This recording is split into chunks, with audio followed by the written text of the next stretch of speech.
Hello, everybody. Today, or this week rather, we're going to follow up with some of what we did last week when we met in person on active listening, just to review a little, and then move from what I'm considering the others frame of reference, which is what active listening emphasizes, to shift toward the self's frame of reference, which is the tail end of active listening, responding appropriately. So when we, just to review, the elements of active listening that we focused on are pay attention, and there's more to these, but this is what your reminders of these 5 steps are, these 5 components. So paying attention, demonstrating that attention, deferring judgment, providing feedback, and responding appropriately. Remembering that providing feedback doesn't mean we're sharing our own thoughts and ideas yet. It means we're saying and giving nonverbals, and in addition to, which is more of the kind of demonstrating that you're paying attention, but it's also elaborating on what they're saying, what you hear them say. So to restate, to summarize, to clarify, also to reflect the emotion that you sense them feeling as they're describing what they're describing, and then also to validate what you're hearing them say. So those are still the others frame of reference. You're still very much just receiving what you're hearing and seeing. And responding appropriately then turns to sharing or expressing your own thoughts and ideas about whatever the conversation's about. And in this self's frame of reference, one of the key mindfulness traits that we've discussed, of the 5 that we've discussed, that will play a large role here, is acting with awareness, or aware acting. So the other components of mindfulness that we've discussed is a little more about recognizing one's inner reactions, observing and listening, and perceiving without being carried away in judgment, or without having a reactive state of mind to kind of guide the show, and rather to let things come and go. This aware acting is a little more about being very intentional and purposeful and conscious about what we're doing, what we're saying, and how we express what we're expressing. So for responding appropriately, I've broken it down into 4 kind of levels or tiers of assertiveness or expression. So with a little bit more of a levels of emphasis is how I kind of phrase it. Softer levels of infinite emphasis shifting up toward more strong levels of emphasis. So encouragement and reassurance is on the softer side of the spectrum. So I've given you some kind of stock phrases to work with as you practice these, as I ask you to practice these kinds of things. But what I mean by encouragement and reassurance is basically open and verbal expression of the belief that the child or family member has the capacity to face his or her circumstances and difficulties. Sorry, I was going to sneeze. Excuse me. It's not worth me starting this whole video over, so you're just going to have to deal with this sneeze. So some of the phrases that might be worth experimenting with is, I appreciate the way that you so-and-so. I like that you did this or said this. I admire the fact that you are doing this or responded in this way. Those are ways that you might encourage or reassure without really even putting much of your idea or opinion forward. You're obviously showing a sense of approval and encouragement. So that reflects your view, but as we'll see in the more strong levels of emphasis, it's a little bit more about your ideas and your thoughts. Another layer stronger is suggestion. I consider suggestions like the beginnings of movement. So it's like getting the wheels turning for them and then letting them move if they decide to. Something that you might consider is what's called the problem-solving method. Ask them a series of questions that are not really specified or geared toward you're telling them to do something specific. It's just getting those wheels turning. So what have you tried if they present you with a problem? Okay, well, I'm not going to give you advice right away. What have you tried? What happened when you did that? What have you thought to try? What do you think would happen if you tried that? And then to kind of nudge them a little further, you might say, so we talked about this option and this option or this option. Which of those do you want to try first? So it's not it's assuming that they're going to do something about the problem they're presenting you. Another avenue that you might take that's along the lines of suggestion is mild advice. So saying phrases like, I wonder if you were to try this, what would happen? It's not really even suggesting anything. It's not asking a question. It's just thinking aloud, but it kind of pushes in that direction. And directly asking the question, have you thought to try this course of action versus this one? You can hear how the kind of more subtle or softer approach is embedded in this line of suggestion. Now, when we turn to advice, a level of emphasis that's a little stronger yet, it's basically just more direct than suggestions. Rather than saying, I wonder what would happen if you tried this, you would say, I think that this is what you should do. Or you might take their kind of perspective and say, if I were you, this is what I would say. Right? So these are a little closer to basically being directive and telling them what they should do or what they telling them what to do, but still taking the expressing your own perspective without trying to force it upon them too much. Now, in certain situations, urging, which is basically a stronger form of advice, might be what is appropriate. And in these cases, which you should use very discerningly, by which I mean you should be very cautious or careful or very intentional about when you use urging. But when you urge someone, you might use phrases like, I strongly encourage you to follow this course of action, or the more directive, this is what you need to do. It's an attention grabber if you're hearing this a problem or a circumstance that a person can't figure out, and and you respond with, this is what you should do. It's a little different than the softer kind of working with them, problem solving aloud, collaboratively working together. It's very directive. So use it discerningly, but when you do use it, it might it might lead to more direct motivation on the part of the person you're speaking with. Now I want to make a couple of notes about conversational questions. Using questions in conversation can be really valuable tools, much further beyond just information gathering.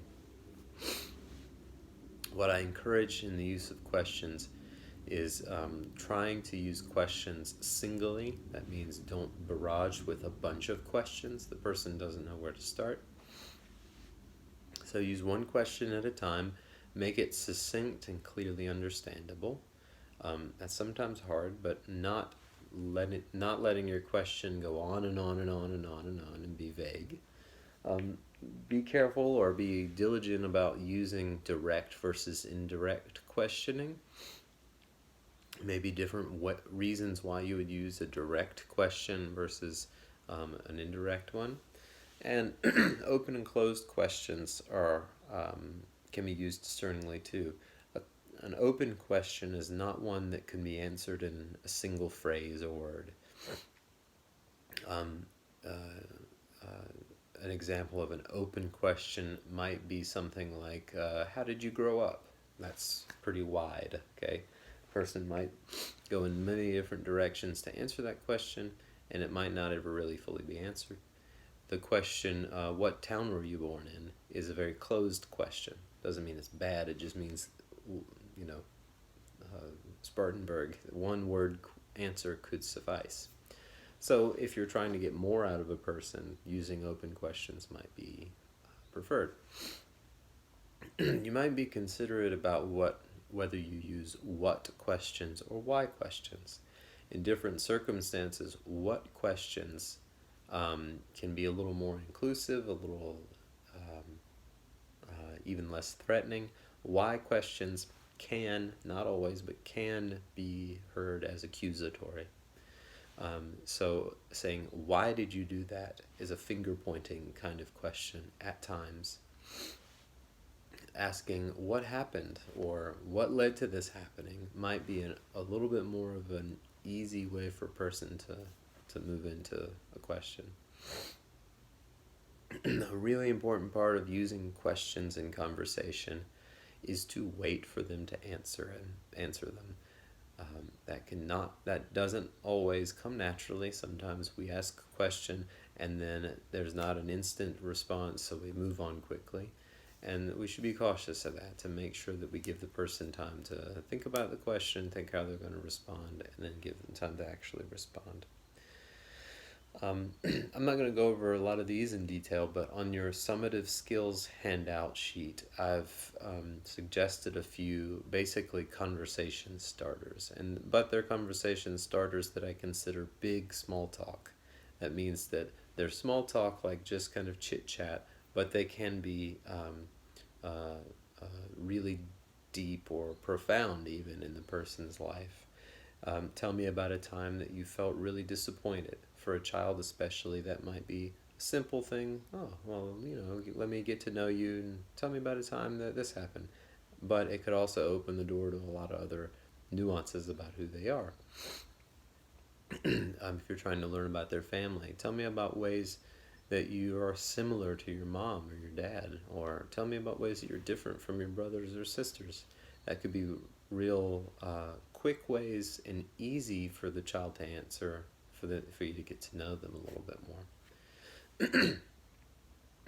All right, and another quick word about prosody. Prosody is manner or your tone of voice.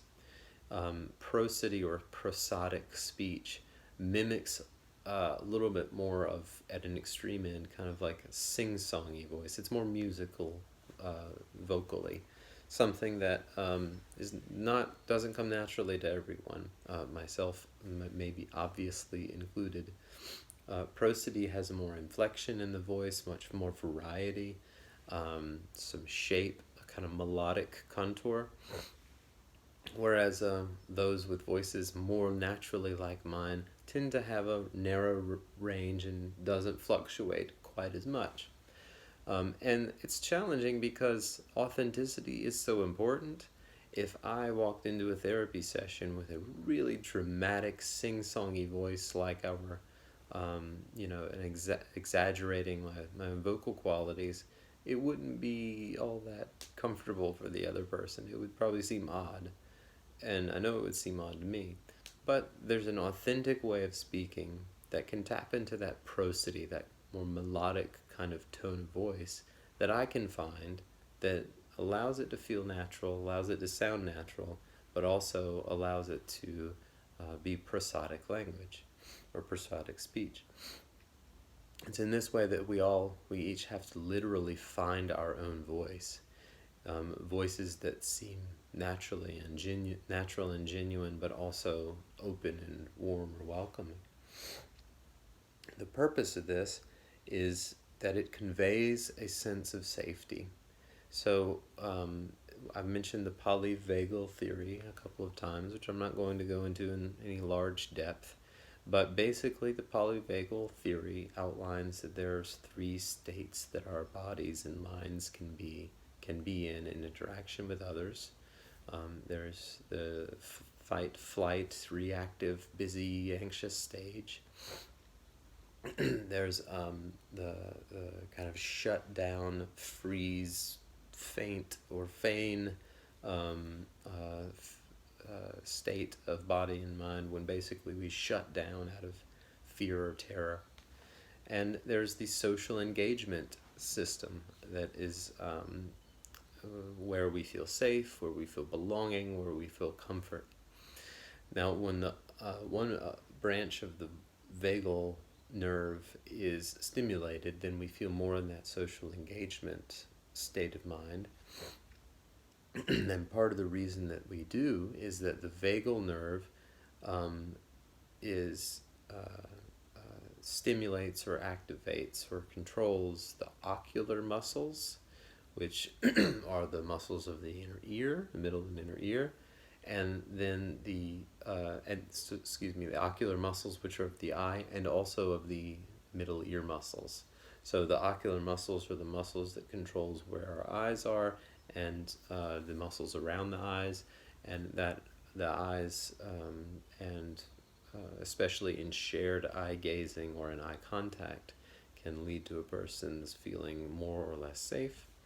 And the middle ear muscles actually can filter out background noise to focus in on a narrower range of frequency where the human voice is. And when we are in the social engagement system, we're literally more open to seeing and hearing welcoming faces and voices. So we can kind of set the stage for that in our own tone of voice and facial expressions. If that's not there, and a child, for instance, is in that fight or flight state of mind, their ears and their eyes are filtering out safe facial expressions, safe tones of voice, and unconsciously focusing in on the kind of background, more high or low frequency noises that can feel subtly more threatening.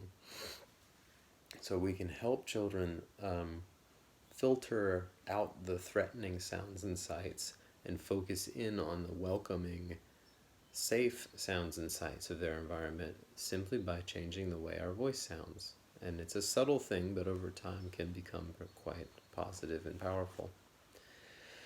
I'm going to say just a couple of quick things about written communication. So we are focused on face-to-face interaction in this course, ironically being online. But in written communication, we're more and more in society having the opportunities to communicate in other ways, like what we are right now, through a written form on Blackboard, for instance, texts and emails, and occasionally in certain professional settings later in your career, there'll be more letters or faxes and stuff like that. So a few things to consider with written communication: the purpose, the audience, clarity, and conventions. So the purpose, you need to know why you're writing. The audience means you need to know who you're writing to. Clarity is an emphasis that should always be there. Make sure you're saying what you intend to say without anything extra, not too much, not too little. And conventions basically are aspects of language that make the writing sound more or less professional or casual, the formality or professionalism of the writing. So some benefits with paper written communication: you can customize it pretty much however you want. It's sometimes a little easier. It can be consistent throughout the time that you're engaged in the relationship with the child or their family. On the other hand, electronic communication can be very readily accessible, can be widespread. You can send lots of bulk messages. You can have public messages like websites. Important to think about what and when to post, to email or text, to send a written letter, to call, or to have a conference. So to kind of post is a blast public, written communication, more and more narrowed down into the personal one-on-one from posting to email or text on down. So the situation will call for what you need to do in that, and that'll be a discretion call. So a severe behavior issue might not best be served by just simply sending a letter home or an email. It may require more of a touch base with a phone call, or it may require a formal meeting. Lastly, I'll just outline a few of the different types of written communication. You might send things or um, uh, write write disclosure information, disclosure statements. If you're in schools, just developing and disseminating the curriculum for the year, updating or newsletters and things like that. But also, you may have other things like legal documents that you actually have to have in writing. Documentation is really important in certain fields working with children and families, especially in developmental fields like teaching or therapy. So written communication can be just as much for your own protection as it is for information for the family. But you have to know why you're writing or what type of writing you're engaging in. So if you're just writing to inform about some mode of practice that the classroom will take or that your therapy practice will take, that will look one way. But if it's actually going to be a legal document, that they have to sign as an agreement, for instance, then you'll have to make sure that certain components are set in place. Okay, so that's it for to scan through a little bit of written information. I'm going to be asking you to practice some of these modes of responding appropriately, and I'm going to be asking you to practice some of the active listening skills we covered last week, excuse me. So look on Blackboard and make sure that you're up to date with all that, and hope you're all staying well during this crazy health scare. So do your best to reach out to me if you need any clarification or any help in any way. I'll be glad to set some time aside to have a phone call or anything like that, or even a video chat if you just really need some help with anything for any reason. Otherwise, tune into Blackboard to make sure that all the things that I post there you have access to and have completed.